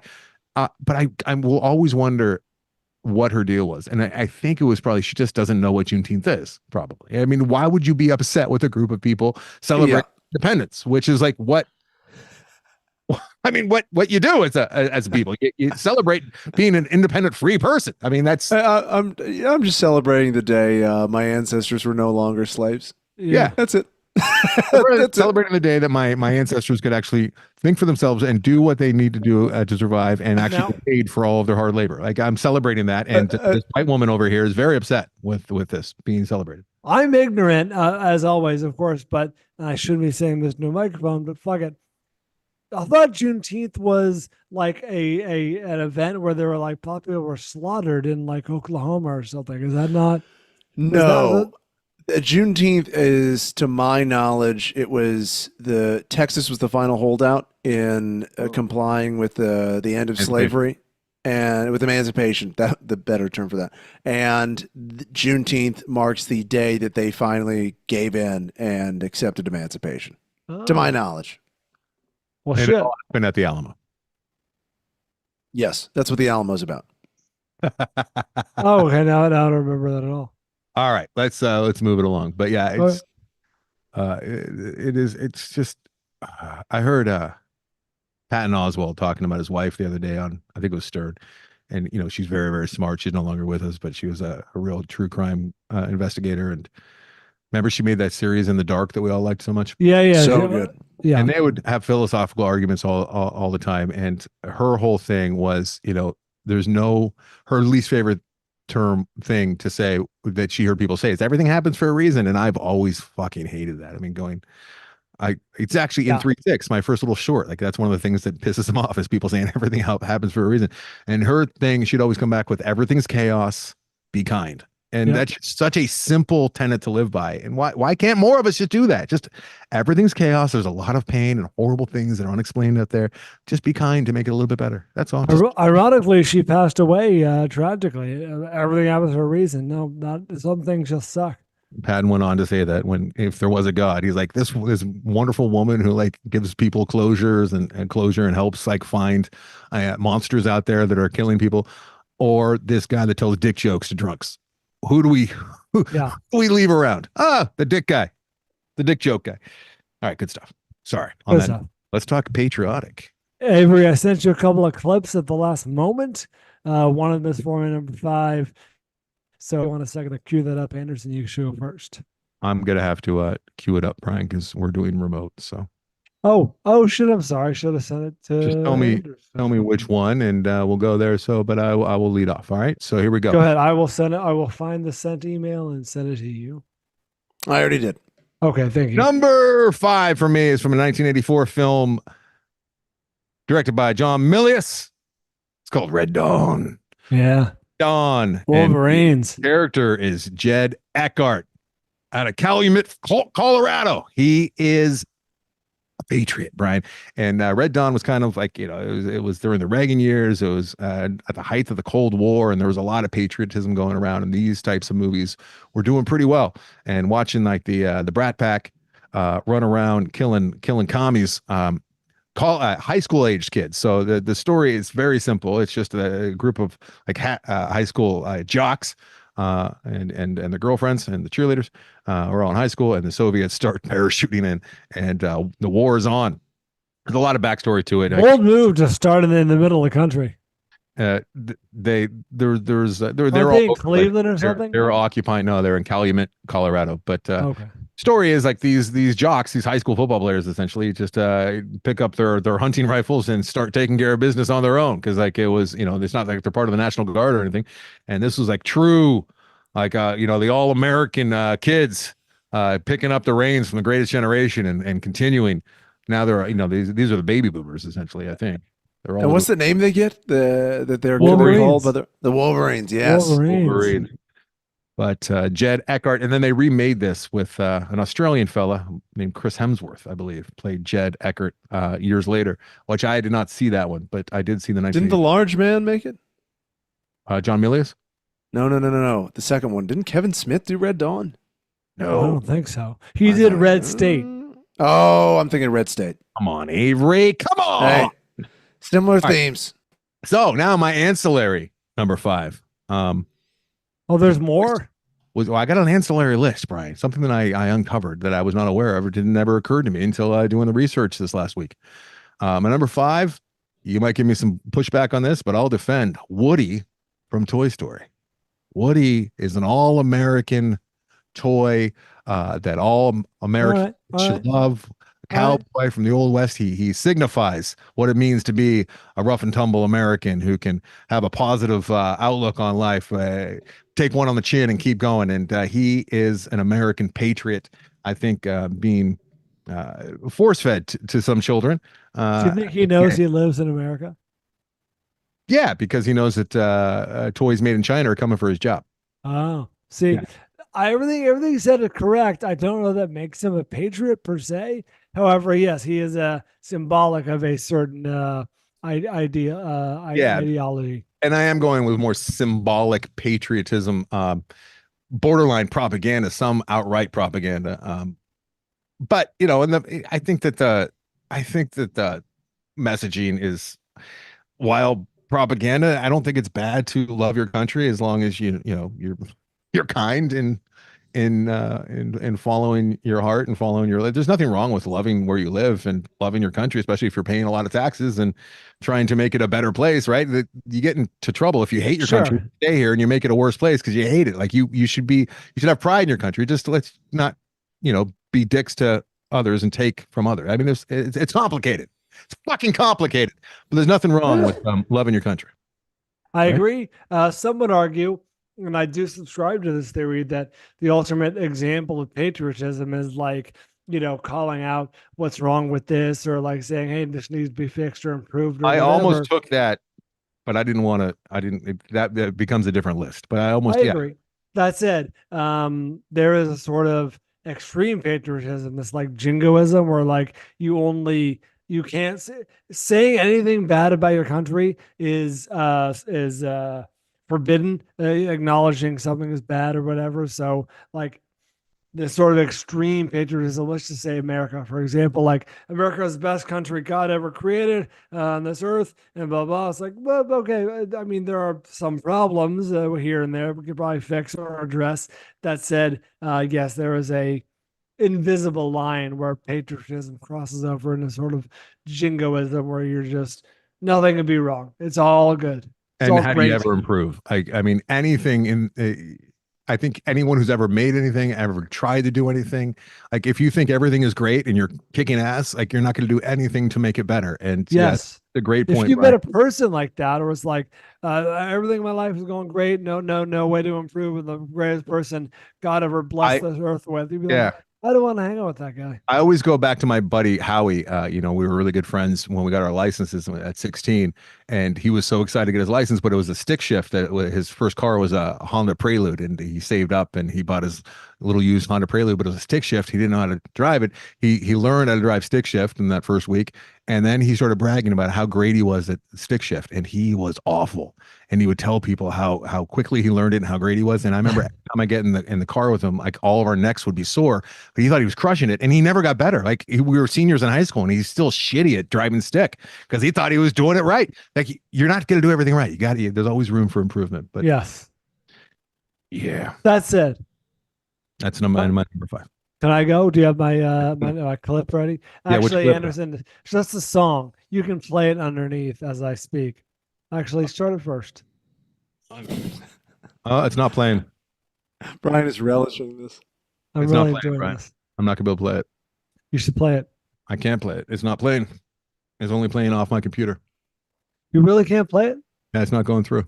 Oh, this is upsetting. Why would you bring clips for the first time in weeks when we're doing Well, this? what you should be hearing is James Brown's 1980s hit "Living in America," which plays as my number 5 gets introduced at his exhibition match against the dreaded Russian Ivan Drago. I'm talking, of course, about Apollo Creed, played by played by Carl Weathers in Rocky IV. The man has several nicknames, Anderson, in the film.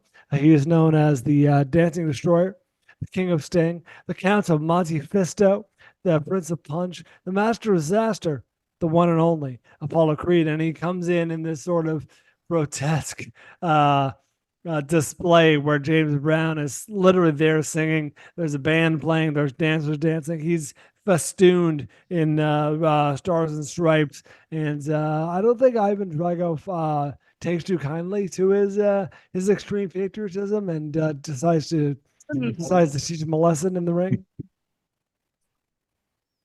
I was able to make the music come through, but it completely drowned you out, and it doesn't let me affect the audio, the volume. So, so which part should I repeat? Should I repeat? Yeah, can't do it. Not equipped. Sorry. Fun fact is, that the songwriter of this song was Dan Hartman. You might know from "I Can Dream About You." Yeah, he had other hits in the 80s. Died of AIDS. Funner fact. Well, very funner fact. All right, number 4 for me. We have some crossover here, Bryan. So I don't know where he is on your list, but I'm going with my one fun one, and that's President Camacho from Idiocracy. Can we hear a little Camacho? Yeah, I can do that. You just have to be quiet because I got to use the same fader. Okay. You cool with that? I love it. All right, here we go. Let me get to the settings here. Switch it over. Apologize, guys, for the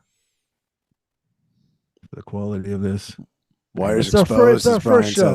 It's our first show, guys. Here we go. And I'm going to play the full 50 No, 42 seconds. Here we go. This is President Camacho delivering the State of the Union. Chill, monkey ass down. Chill out.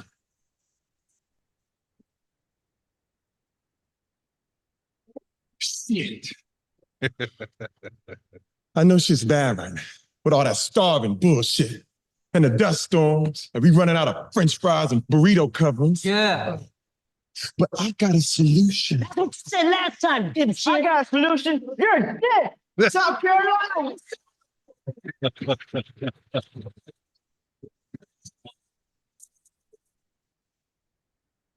That's what I thought.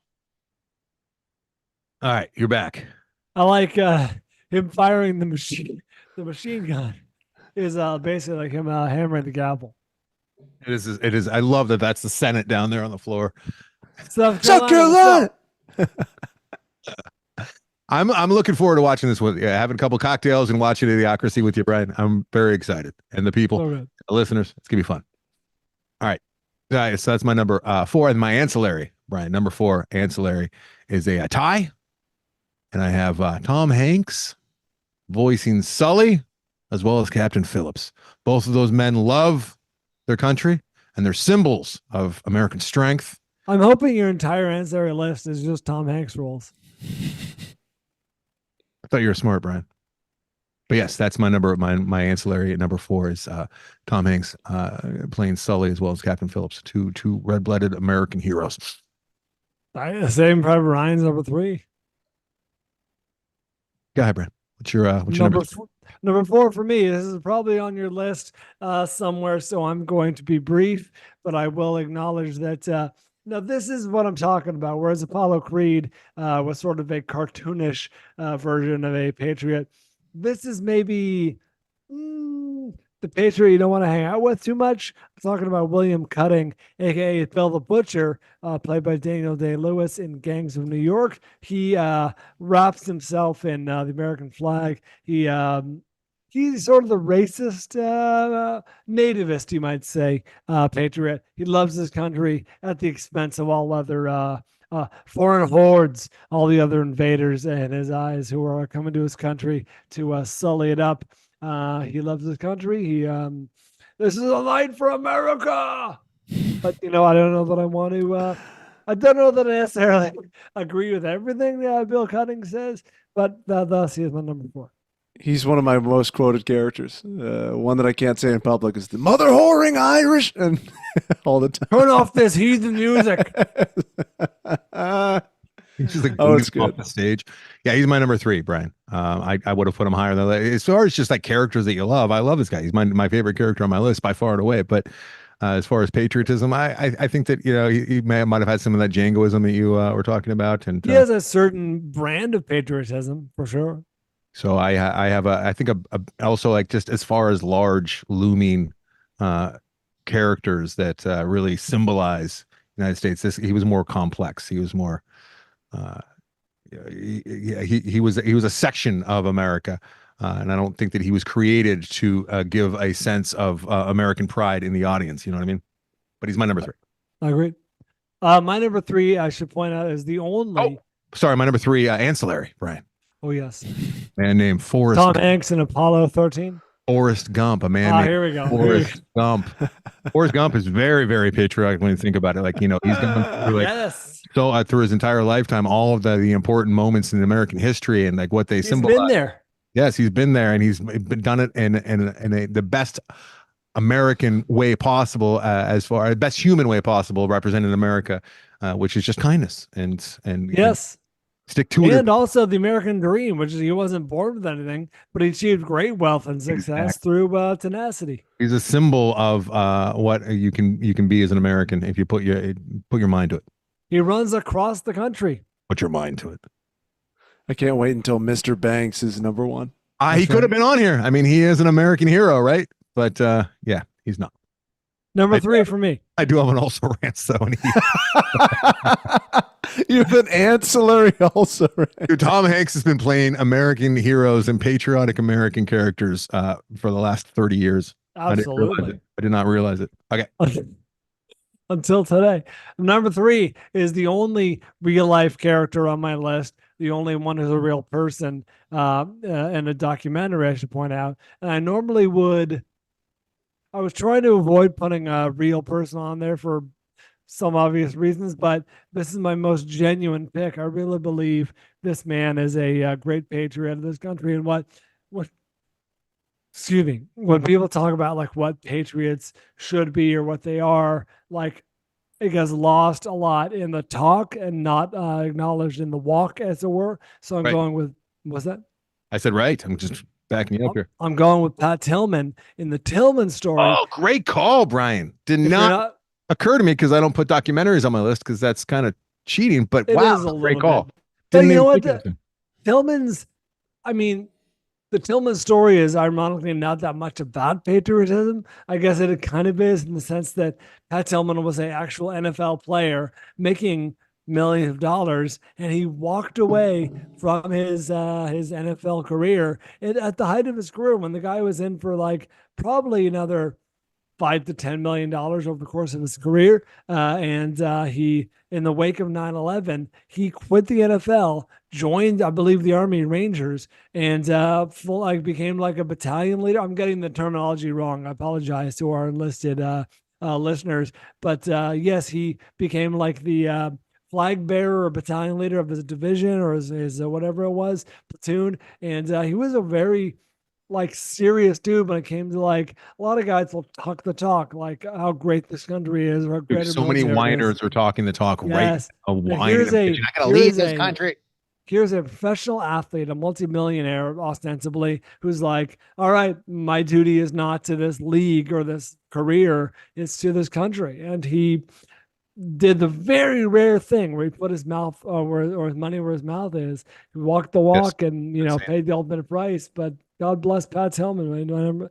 Could have been obvious number 1, but right there, it's number 3. As far as just patriotism, true, honest, real patriotism, I mean, there's an argument to be made that he is the best example of that in movies ever. And great pull, Brian. I'm really glad you have him on your list. I'm embarrassed that he's not I don't even have him as an also ran. So that's fantastic. And here's how jaded I am, and I'll never forgive myself for this. And I use this to remind myself that I don't know things because I jump to conclusions quite a bit. I think a lot of us do, and I might do it more often than a lot of others do. I'm embarrassed to admit that when I first heard about his story and knew that they were making a documentary about it thereafter, we all heard about it in the news cycle.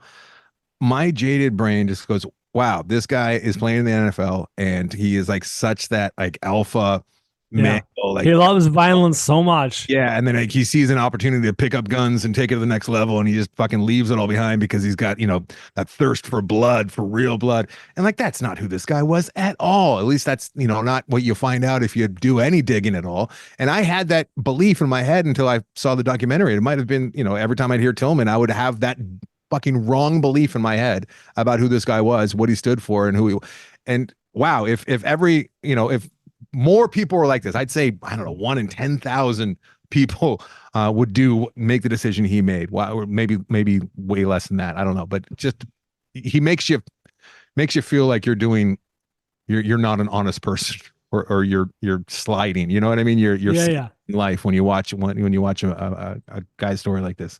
And to my recollection, I don't recall him doing any interviews or what I mean? Like it wasn't publicizing this whole thing. It was just like, all right, see you guys later. I'm going to join the Rangers. He is like the opposite of what most of social media is, right? Yes. Trying to like show a type of life and ethos and belief system that they have, but they're off, like behind closed doors or off camera doing whatever the fuck they want, but they're trying to. And he was actually doing it, but not asking everyone to look at it and examine it.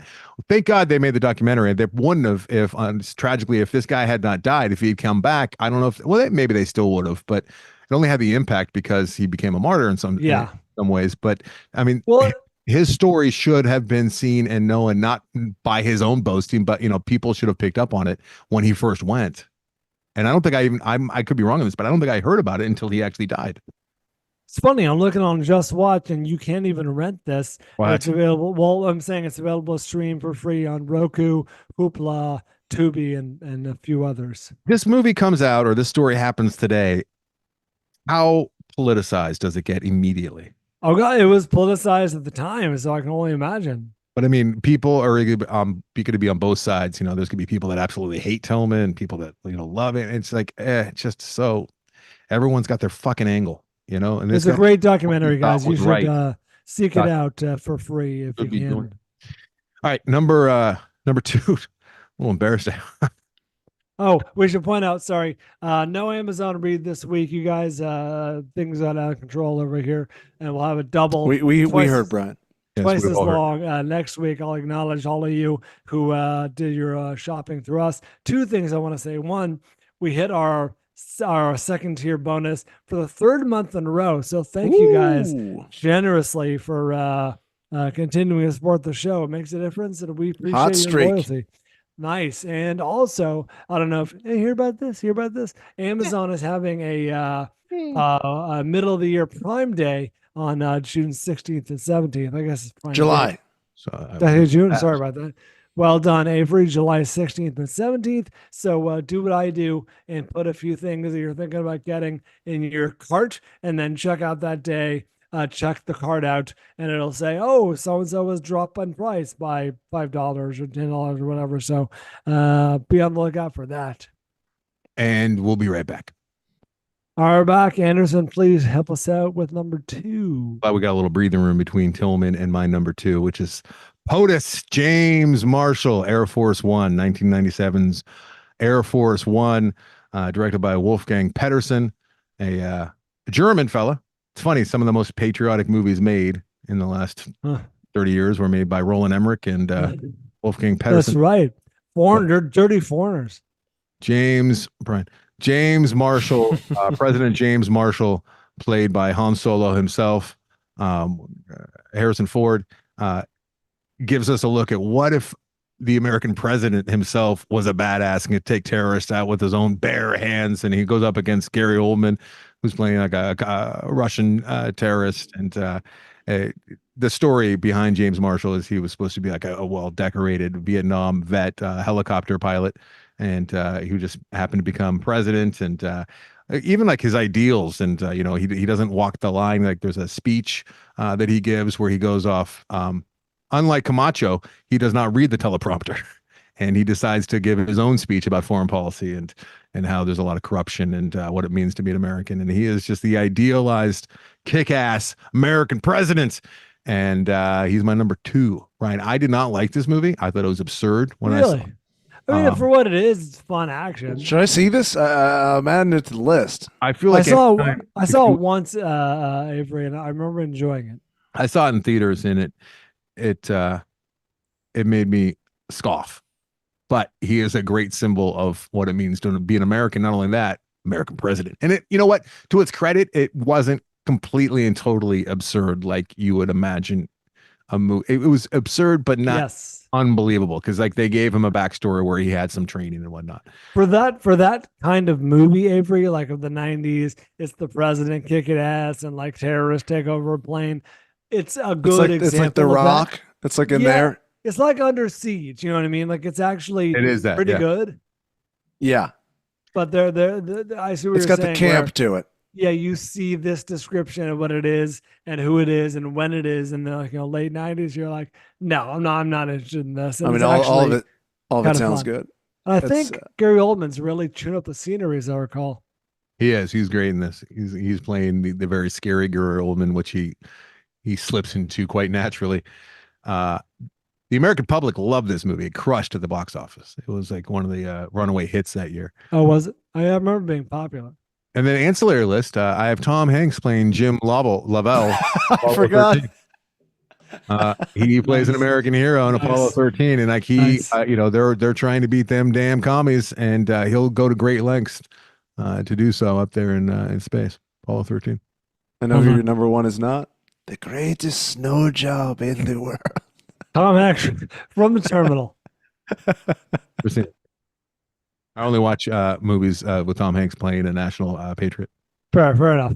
Number 2 for me is my only character who is not obviously American. He is of an unnamed country. However, it is kind of a future, possibly quasi America. Talking about Johnny Rico, played by Casper Van Dien, and Starship Troopers. He loves his country so much. What country that is, no one knows. He lives in Buenos Aires. However, it appears to be a colony of perhaps America, perhaps Germany, perhaps an unnamed, a sort of generic federation of nations. Either way, he is obsessed with gaining citizenship, and thus he is excited to serve in the military and fight the bugs. The bugs. Gotta The love it. sort of subtext is that like he lives in a Buenos Aires is now like a Nazi territory. You know what I mean? The Germans have won the war, and then in World War II, and now the world has gone a little bit fascist. That said, it's never explained explicitly. At least not in the movie. Maybe the book has more context, but he is he's patriotic, as are all the kids. Is there a cast that's in better shape than Starship Troopers? I feel like everybody in it is just 300 is probably there, but like in but terms besides of, 300, Red Dawn? no, definitely Stormtroopers. Troy. I mean, they're pretty buff in Troy. Expendables. Well put. Number one We're for just me. naming good movies at this point. Right. Are you? Is that what you're doing? I'll start with the ancillary pick, and I think everyone saw it coming. It's Captain John H. Miller in Saving Private Ryan, a true American hero, played by Tom Hanks. Right. This played by Tom Hanks. But my number one, first time ever, Brian. I'm having a four-way tie, and you will allow it. You will allow it because all of these characters are interconnected, and it's a generational thing. So, when I was growing up, I think the two most American symbols of patriotism were delivered to me in the forms of one Rocky Balboa, as well as a man named Rambo, John Rambo. Right, Balboa brought down communism, for God's sake. I know. So the first one, First Blood, was kind of just like, hey, this is how we were treated when we're coming back. It was more grounded, and it was like, this is not right that you're treating it was almost anti-American in some ways, right? But then they kind of made revisionist history and had him go back and finish the job that America didn't do in Vietnam, and just single-handedly got all the dumb American mowing down all the locals. After watching Rambo, First Blood, and then Rambo 2 and Rambo 3 as a child, I just that was history to me, and like we crushed it in Vietnam. Like we were the best. So that those were the two when I was growing up, Rocky and Rambo. And it's funny, you got to go way back and reinvent these characters that came from comic books, and put them on the screen today in Superman and Captain America. I've kind of replaced Rocky and Rambo. So I have a four-way tie with Superman, Captain America, Rocky, and Rambo, all for my money and for my idea of this exercise are the four most worthy examples of American patriots. Well done. I can't argue with any of those. Sorry to have a four-way tie. I know it's a bit of a cheap, but I saw a through line there. Well, it makes up for mine. Number one is aforementioned President Dwayne Elizondo Mountain Dew Camacho, played by Terry Crews in Idiocracy. Oh, he's your number one. Sorry, Brian, to step on that. No, please. He is the 5-time Ultimate SmackDown Championship. He's also, kind of like the direction we're going. I mean, I can see a guy like that running right now and getting votes. I mean, I wish we had Camacho at this point. I would vote for Camacho over the two options we have. Shit. So great. Such a great sight gag. Maybe one of the best sight gags I can think of off the top of my head, where like he's giving this ridiculous speech and it cuts to the over the shoulder and you see that it's a teleprompter. He's reading it.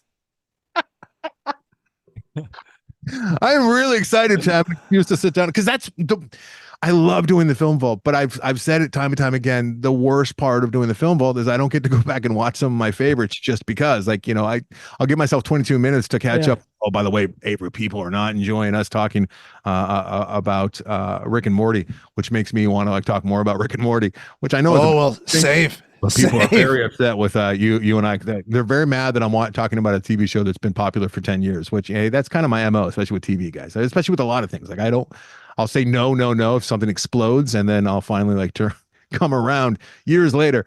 But yeah, I'm still catching up. Why be mad? It's delightful.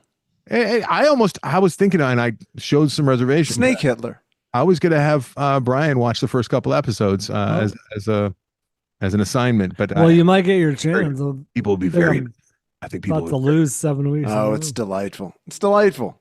I got to imagine there's other people like me out there that's wrote it off as like another Family Guy or something and thought that it wasn't going to be good. And I was afraid of watching it when it exploded because I was afraid I was going to sit down, watch it, and just be more mad at people's taste. But boy, could I have been more wrong. Okay. All right. What does the listener list look like this week? The listener list compiled by the Goose. Number 5 is Spotwood from Team America. Nice. There's a 3-way tie for number 4 with Captain America, President Marshall, and Bill the Butcher. Look at that 3-way tie. Number 3 is simply all of Team America.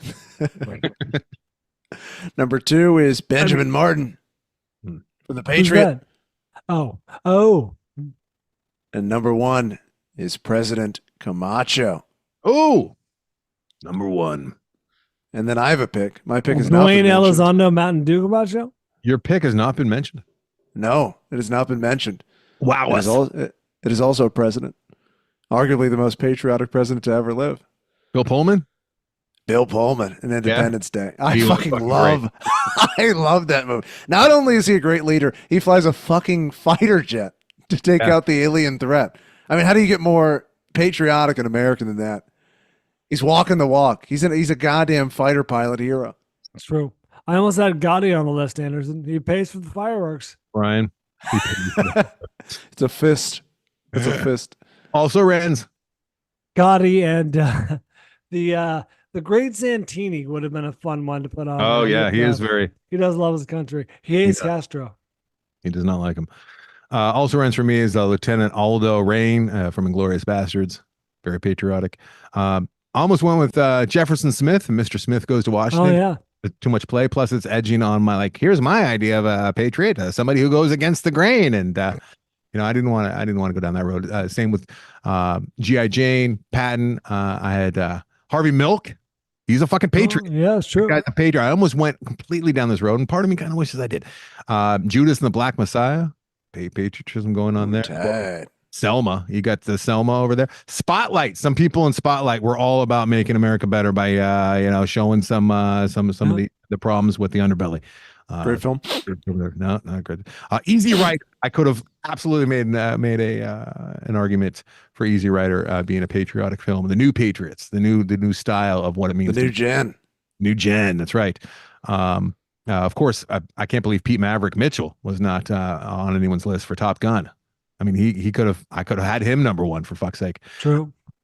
What I didn't do anything from Team America because Team America is such satire that it's really anti-American from beginning to end. So I couldn't make an excuse. And then my ancillary also rans for Tom Hanks, character who played in Greyhound. I don't know how many people saw that, but Greyhound. Yeah, he's Bridge of Spies as well as Charlie Wilson's War. Yeah. They're all patriots that Tom Hanks has played. Mr. Banks. And Mr. Banks, I guess you could say. Yes. Right. He is. Yes, there he is on my The also, Burbs. and not the Burbs. No. What about Cloud He takes Atlas? down the Nazi neighbors. Big. What it's like to be an American boy. A big American boy. You've got mail? You've got mail. Sleepless in Seattle. It is in Seattle, and that's part of America. All right, can we wrap this baby up by? He's not sleeping because he loves America so much in Seattle. He can't get to sleep because of how excited he is about America. Stupid. All right, gambling. So dumb. All right. This week we gambled on A Quiet Place Day 1. Anderson gets 66. Brian gets 61. Both, I would have accepted either score. Both seem appropriate. With 179 reviews, A lot. the actual score is 85, making Anderson the winner. Oh, geez, Brian. She's I'm doing badly. Yeah, this is like trouncing. I'm not gonna say anything. I feel bad, and we have other movies. No, you must. You must trounce. You must trounce. No, I'm not trouncing. I thought of something last. No, not trouncing. No trouncing. I thought of something, and now it's fucking gone. It's gone from my All brain. right. If you think of it, let me know. But I'll be watching. You Can Count on Me from last week. Yeah, because he's still. Yeah, I'll owe you one. Maybe I'll get to you next week. God willing, you win next week. And, Duh. but yeah, I had 2 or 3 that would have been good. But yeah, they're eluding me right now. That's what happens when you're falling asleep. Tim Apple needs to invent something that you could take notes while drifting off to sleep without waking yourself up. Because I got out of bed twice last night to do computer stuff, like one for the movie and then one for real estate. I'm like, this is my life. Like I'm being running 2 careers or trying to simultaneously do 2 careers, and you got to like get up before you fall asleep because you forgot to like write an email or do this. So, and yeah, I did not get up for the film vault. I'm sorry. Damn it. What were they? They were good too, bye. We should watch the second Red Dawn as a watch along. Well, we could do that. The remake. I was watching some clips, and I know some of them are shot by shot. Oh, really? Yeah. All right. Which what is are we always gonna like do? always interesting with not the entire movie, like Psycho, settle down, Gus Van Sant. You didn't have to do the entire fucking movie shot by shot. I get it. You wanted to walk in the steps of a giant and Alfred Hitchcock, but I mean, why do that when that movie already exists? You know what I mean? But if you do it for a couple iconic scenes from a movie you're remaking, put a little tip of the hat, I can get on board for that. You know what I'm saying? All right. What am I losing on this week? This week, we're gambling on the much anticipated Despicable Me 4. That is much anticipated in this household. Is it really?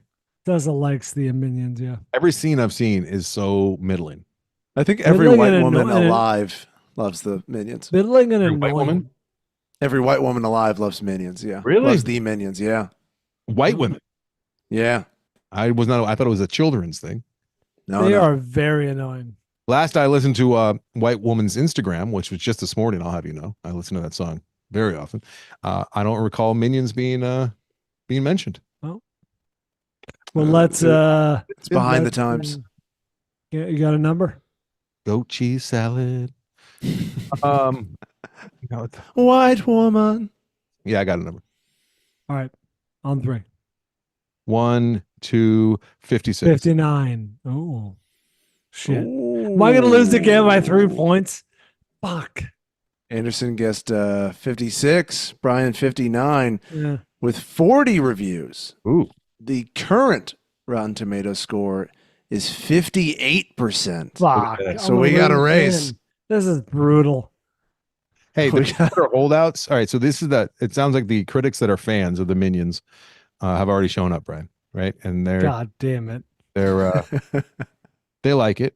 This They- is brutal, man. All right, all the people that have Do to they review like this, it? Do they all the like people it? that are angry because they have to review this for their publication or whatever, and they have to go watch this movie that they probably don't want to see, might be pleasantly surprised. All right. 58 is the lowest number that I can actually win with, so I don't feel good about this. It has to And it can stay go up. or go higher. Something just went up recently, right? Something went up pretty good. Quiet Recently. Place. Quiet Place was Yeah, 0. something did go up. I feel They're- like they're- Furiosa went up too. Furiosa went up a little bit, yeah. Their ad campaign with Quiet Place was to keep all the critics quiet. for the week. Oh, smart. Shh. I don't get it. All right. Good, not a good movie to eat popcorn. A lot of quiet. No, it did get everyone in my theater to shut up and stop getting up every 3 seconds to pee. That was great. That was the best part of the movie. What is this listener art I'm looking at? Oh, I gotta look at it. Is this a Rick and Morty thing? Avery. Yes, it I don't is. see- I don't see where. I don't see. Daniel it. Guy, nice work. I don't get the reference, but I mean, it should be apparent once Anderson sees it. Well, where the hell is the email? I don't know how you still haven't seen it. I sent it. Oh, there it is. I sent 822. Let me see. Here are the notes. Yeah, it's pretty good. I'm into it. I like it quite a bit. Yeah. Andy and Brian. They spelled your name too. Hey, who did this?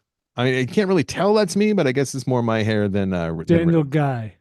Daniel Guy. I appreciate Now, it. is this very much. insulting to me in some way? You're Morty. You know, he's the sidekick. But you know what? Ultimately, I think he might be in charge. All right, I like this. Thanks, Daniel Guy, for the listener art. Check it out over at andersonandbrian.com. Thank you, Anthony Morfitt, for assigning us into the Mouth of Madness. Appreciate you and appreciate all of our assigners and deciders. House Good. for Lions was our listener, our featured artist this week. Check them out over at AndersonandBryan.com.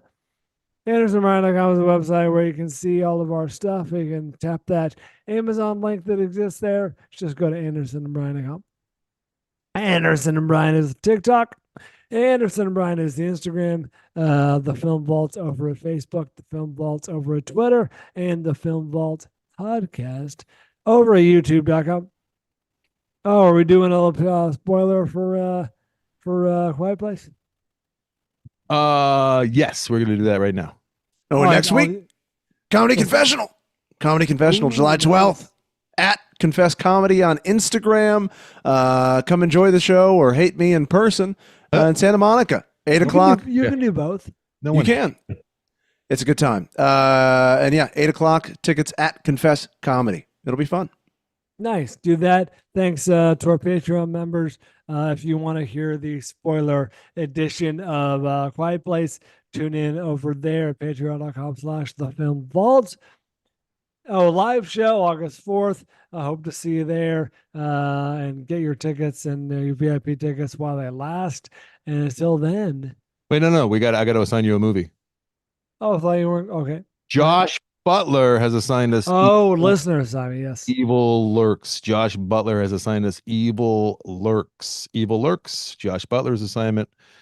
We'll be watching Evil Lurks. Evil Lurks. Evil Lurks. Also, we got to get to Jake Warner's random things you've learned from movies. Also, we have to get to Leilani's top 5 Arizona movies. You want to hold off till we do a Arizona live show, Bryan? That could take years. So we just got to do top 5 Arizona movies. We can do something else, desert theme or something. All right, but we have to do top 5 Arizona movies. Maybe we can do that sooner than later for Leilani, who's been patiently fucking waiting. No. But Evil Lurks, there is a film from the same year called When Evil Lurks, but I assume you're talking about the film simply titled Evil Lurks. Yes, Evil Lurks. I'll let you know if that is not the case, but yes, Evil Lurks is what he told me just yesterday. So let's go. All right. All right, guys. Hey, so thanks for listening. Thanks for downloading. Until next time. We do it for Van Gogh. Oh, fuck. Let's not hang up yet. Wait. Don't play the music yet. Avery. It's When Evil Lurks. When Evil Lurks. God damn it. When Evil Lurks. So Bryan. not Evil Lurks. When Evil Lurks. Evil Lurks. God, gosh darn. Well, it is. Yeah, it is annoying that there is films that are so similar titled. Well, look at Pulse. There's like 9 movies called Pulse. No, True. When Evil Lurks is the movie we'll be watching. Okay. That can be streamed on Hulu as well as Shudder, and you can rent it if you want to do that. Yes. Okay. Cool. Now we do it for the first time ever. We did 2 doing it for Van Gogh as well. We already did it. So That's 2 right there. Until next time. had 2 movies in 2023 with Evil Lurks in the title. Terrible. Well, one has no one watching it, so we should just know that that's not the one. Okay. Sure. All right. Who would do it for? I already did it. Bye.